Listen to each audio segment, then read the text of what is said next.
April, 1973. Tragedy and despair have struck Central Texas. A young college student named Maria Flores has seemingly vanished without a trace.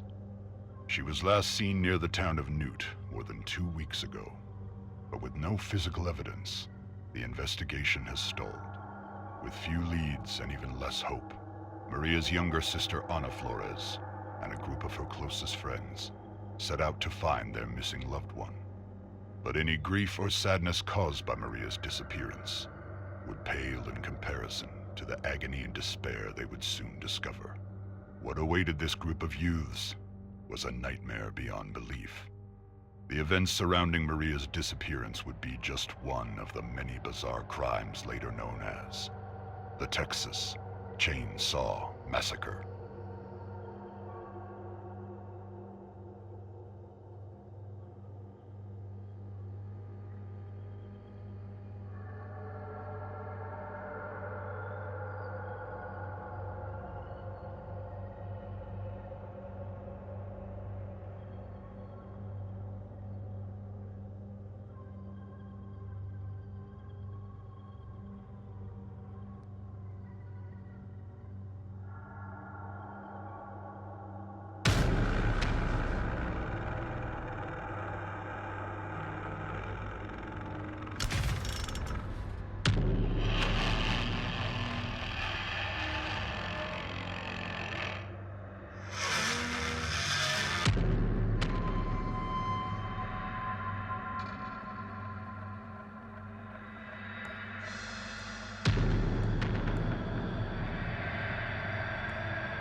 You're part of the family now. It's up to you to secure the property and stop victims from escaping. The family's way of life depends on it. Keep all doors locked and make sure all exits are closed, trapped, and guarded. Make sure to monitor crucial pieces of equipment like generators, fuse box, and water valve pump. The status of these items play a huge role in whether or not victims will have an easy path to escape. Make sure to collect blood from drainage buckets scattered around the map, or by attacking victims directly. Feed this newly acquired blood to Grandpa to make him stronger and more effective.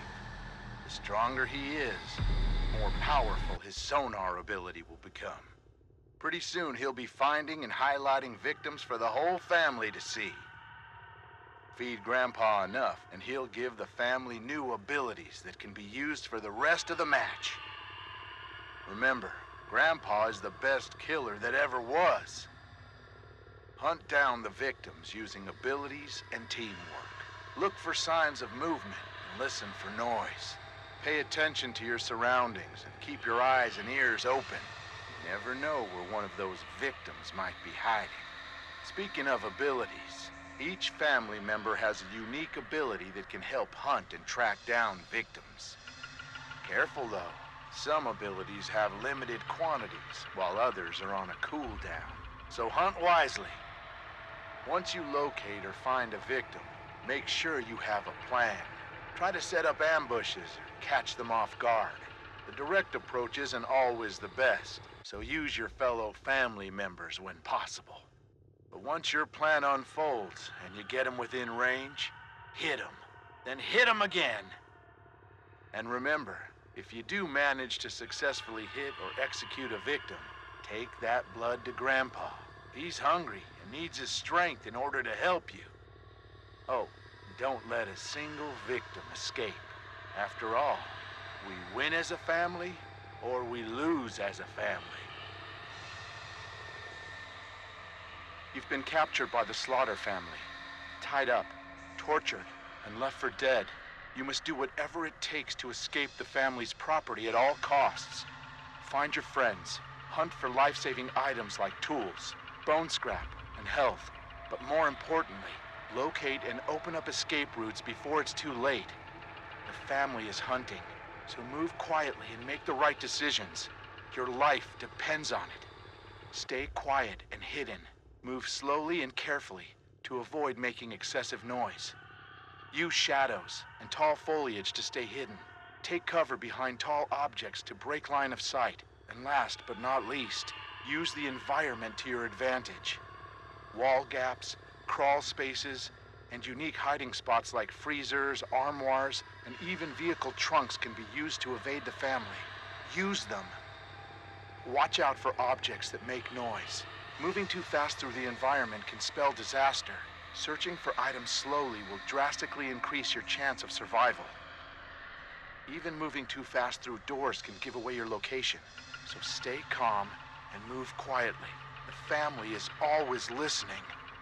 Find useful items. Tools can be used to break locks on doors. Health items can heal you, while bone scrap can be used to sneak attack, or even confront the family directly. These items can mean the difference between life and death. You can only carry 2 items at a time, so choose wisely and try to plan ahead. Unlock exits.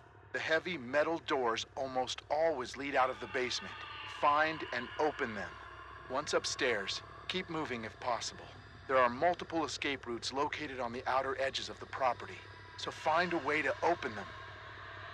Some escape objectives like the fuse box and water valve pump require specific items to activate them. These items can be found scattered around the property. Be on the lookout. Escape the family. Having trouble finding an escape option? When in doubt, head towards the main road or rear gate. Those are usually the easiest option, if you can get there. The water valve gate and the basement door exits are also available options if you can find the necessary parts to activate them. The basement door requires you to find and repair the fuse box, while the water valve gate needs the pressure valve handle to open. Once fixed, the escapes will open up for you and your team. Use your abilities to stay alive.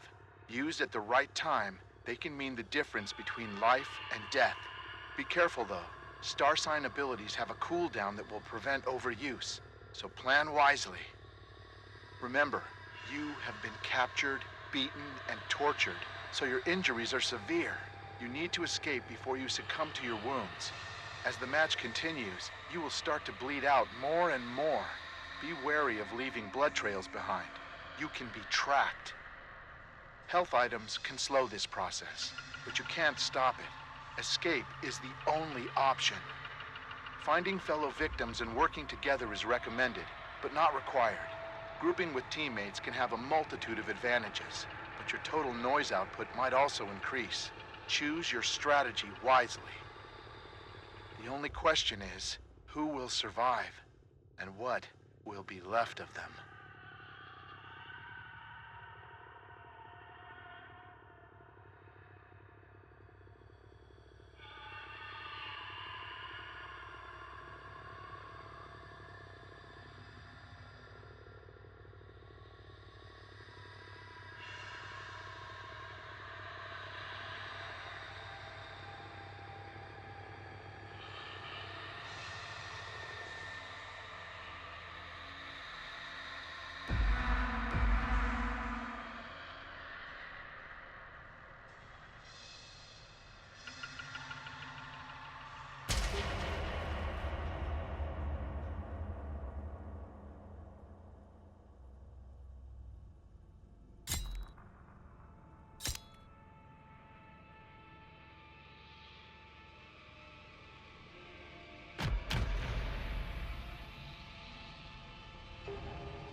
a night of memories and celebration turned into a scene one witness described as hell on earth. Teenagers at Dutton High School were celebrating an otherwise uneventful senior dance when two local men, identified as 43-year-old Hackett Wayford and his 24-year-old son Grant Wayford, entered the gymnasium with a variety of bladed weapons and began attacking those inside.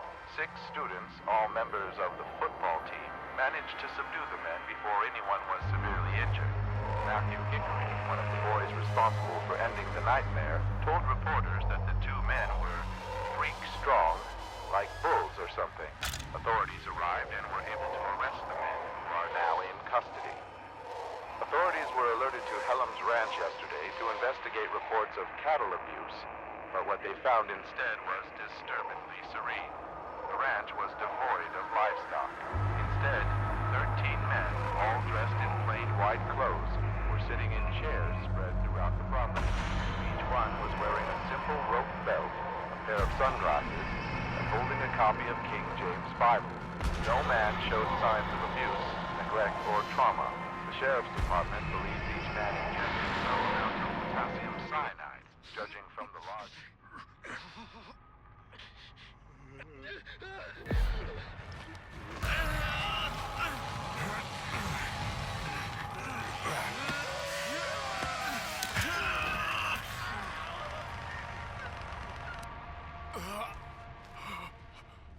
Where the hell am I?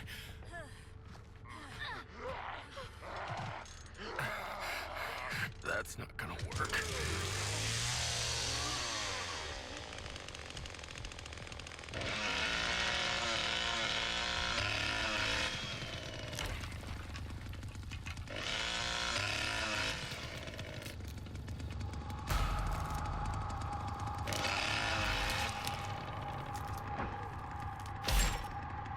What is this?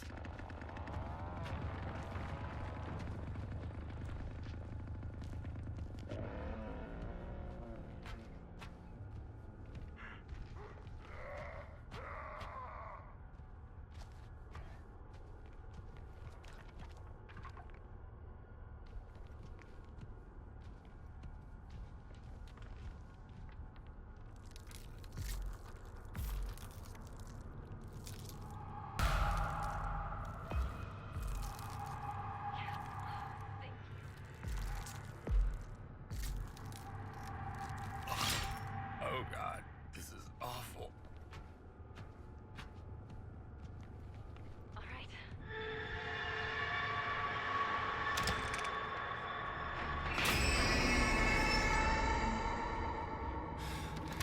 Can I get through here?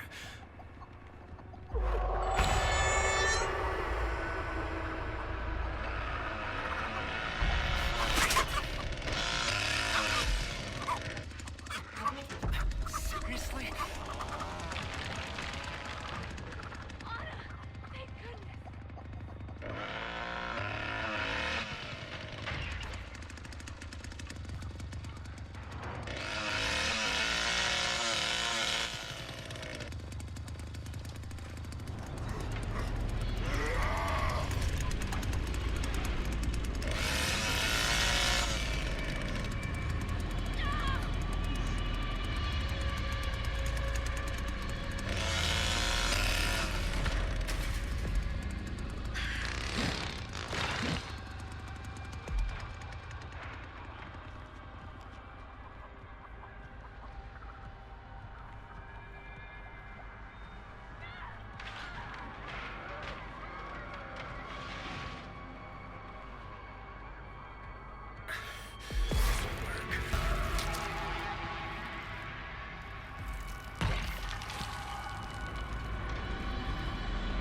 This is kind of like the old...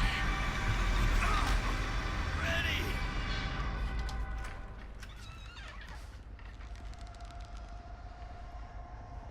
Now stop fooling and get what's coming to you.